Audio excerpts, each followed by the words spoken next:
Hi, I'm Mayor Kriseman, and welcome to another in our whiteboard series. Today we are going to talk about our neighborhoods and in particular about our housing strategy. Now, when we're talking about our neighborhoods, it's important that we understand that for this city to be a thriving city, we have to have thriving neighborhoods. And in order for that to happen, we've got to have a real partnership with our neighborhoods and the people who live in those neighborhoods so that we know when there are problems that we can address those problems. And that became a real focus of my administration. After we were sworn in, one of the first things I did was I hired Mike Dove to be my Director of Neighborhood Affairs and to come up with a housing strategy that would really allow us to go after the problems that we were having and address the issues. So what exactly is this housing strategy? Well, let me tell you. It starts off with stabilizing and increasing our property values. If a neighborhood is going to be one that's thriving and is successful, what you see are home values that don't drop rapidly, and you see, if anything, home values where the property increases in its value. So we are working at doing what we can to make sure that we're stabilizing prices and increasing those property values. Maintaining our quality of the properties.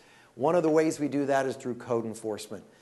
In our budget, we felt it was important to make sure that if we're going to maintain our properties and the quality, we increase the budget to code enforcement so that they could hire additional code enforcement officers to go out and make sure that these properties are being well maintained. Encouraging new housing. We are a city, unfortunately, that has an abundance of two-bedroom, one-bath houses, but not enough affordable houses and not enough houses for families, because as we grow younger and more families move into community, they need places to live. So we are working at trying to encourage developers to come in and not only build more affordable housing, but build more housing that will be better suited for our families that live here in our city. Providing incentives to nonprofits and the private market. The city is working at tax incentives and rebates and different programs in partnership with the county and the state to try and create incentive packages that will bring these nonprofits and the private market sector in to do exactly this, to build these new houses that we need to see in our neighborhoods. Helping prevent foreclosures and maintain existing home ownerships. That's a really big piece of it. If we can keep people in their homes, we have a better chance of stabilizing that neighborhood. If we can help people maintain their homes, we have a better chance of maintaining the quality of the properties. And so we're going out, we're working with homeowners that reach out to us or that we're made aware of and trying to help them not only in their dealings with the banks, but also in maintaining their existing properties. And lastly, increasing rehabs. We have a rebate program for rehabs that we have out there where we are encouraging homeowners or developers to come in and purchase the property and rehab it. The last thing that we want to do is demolish a property. If we can rehab a property, if we can keep that property in the neighborhood and have it fixed up so that it's a quality property, that's ideally what we want to do. And all of these strategies, what they will do is they will remove blight from our neighborhoods. And when we're talking about blight, really what does that mean? Well, blight can be defined as these things. If you see boarded and dilapidated housing, you've got blight. If you've got properties that aren't maintained, you've got blight. If you've got areas that feel unsafe, you've got blight.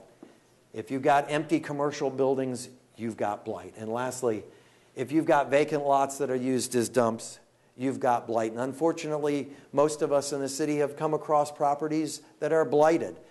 And really, what are those? Those are properties that pose a threat to the safety or the health of our community. So we are trying to address our blight through these steps, but if all of these fail, then unfortunately we have to look at doing demolition. And when we're looking at demolitions, we want to see, is there a lack of utilities at that property? Is there structural damage to that property? Is there the presence of severe mold or water damage? And is that property a haven for criminal activity? If those things are all present, and if we can't do a rehab on that property, and most importantly, if no one is living in that property, then we consider doing a demolition of that property. Because we know that boarded and vacant buildings are the most severe indicators of neighborhood that is struggling. And we have to address blight, and we have to look at doing rehabs, and last but not least, doing demolitions if we want to truly change a neighborhood that's struggling into one that's thriving. So that's our whiteboard series on neighborhoods, and we look forward to talking to you again.